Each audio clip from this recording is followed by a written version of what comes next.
Syederalun, Gubernur DKI Jakarta Anies Baswedan mengungkapkan alasannya mengapa bisa bergabung menjadi anggota atau kader pemuda Pancasila.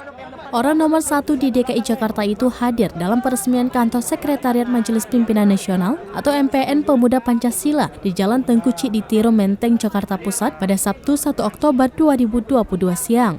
Dalam kesempatan tersebut rupanya Anies resmi bergabung menjadi kader Pemuda Pancasila secara sukarela. Bergabungnya mantan Menteri Pendidikan dan Kebudayaan ini pun ditandai dengan pemberian kartu tanda anggota atau KTA. Sayangnya, Anies justru memberikan jawaban yang diplomatis ketika disinggung perihal hal tersebut. Lebih lanjut, ia hanya mengucapkan terima kasih karena telah menjadi bagian dari organisasi masyarakat atau Ormas Pemuda Pancasila. Gubernur DKI Jakarta Anies Baswedan resmi menjadi anggota atau kader Pemuda Pancasila pada Sabtu 1 Oktober 2022. Bahkan, menurut Ketua Umum Majelis Pimpinan Nasional atau MPN Pemuda Pancasila atau PP, Japto Sulistyo Suryo Sumarno, keinginan ini secara sukarela. Berangkat dari hal ini, bila mantan Menteri Pendidikan dan Kebudayaan itu maju dalam Pilpres 2024, maka bakal didukung penuh oleh kader Pemuda Pancasila.